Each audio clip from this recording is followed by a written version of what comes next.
Welcome to the last day of the month of June in honor of the Sacred Heart of Jesus. Day 30. Today we want to think about the heart of Jesus full of love for his spouse, the church. You've probably heard the expression that the church is the spouse of Christ. So he loved her as his spouse. He loves her and he will forever love her as his spouse. And that's certainly a matter of the heart. In his gospel account, the evangelist St. John tells us what he remembers seeing as he stood beneath the cross on the first Good Friday. He says, "Soldiers came, and coming to Jesus, when they saw that he was already dead, they did not break his legs. But one of the soldiers pierced his side with a spear, and immediately blood and water came out. But neither the soldier who eventually became a Christian, nor St. John himself, nor anyone else there except perhaps Our Lady, understood the full significance of what happened at that moment. First, we have the piercing of the heart of Jesus, which will forever bear that glorious wound in his glorified body in heaven, as a proof of his love for us, and also as a sign of the sins and ingratitude with which we have repaid him. In short, he gave us his heart, and we wounded it. Second, the blood and water flowed out. Without going into technical details, it's important to know that this was not a natural occurrence. It's not something that would naturally have happened under those circumstances. It was a miracle. The blood and water were symbolic of his grace and mercy. They were also symbols of the sacraments by which that grace and mercy flow out upon the world. The saints saw in this miraculous event the birth of the church, the mystical spouse of Christ, born from the wounded side of the new Adam, just as Eve was born of the side of the first Adam.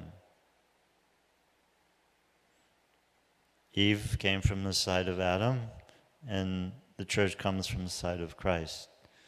So the truth is that we are all reborn from the sacrifice of Christ as members of that one spouse of Christ, for whom the wedding feast of heaven has been prepared. And Christ loves us, therefore, with the infinite and undying love of a divine spouse towards his human spouse. Speaking about the love husbands and wives should have for each other, St. Paul elevates the subject to tell us that this spousal love between a man and a woman is actually modeled on Christ's love for the church. He tells us how Christ loves and cherishes his spouse,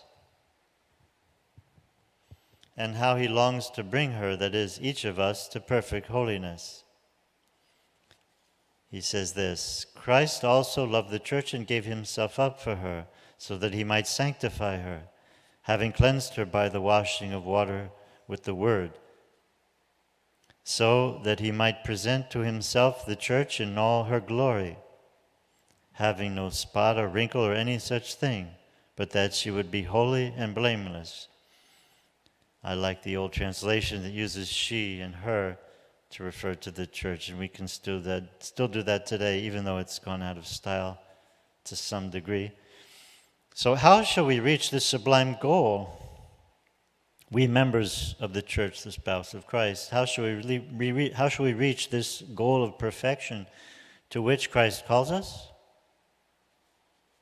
First, by believing in his love for us. That's primary. And second, by doing the best to correspond to his love. And so to meet the expectations of his love, in a word, by doing our best for him out of love.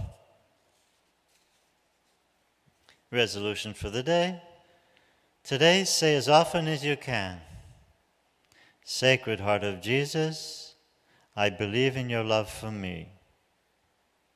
Let's say that a few times. Sacred Heart of Jesus, I believe in your love for me. Sacred Heart of Jesus, I believe in your love for me. Sacred Heart of Jesus, I believe in your love for me. Thank you all.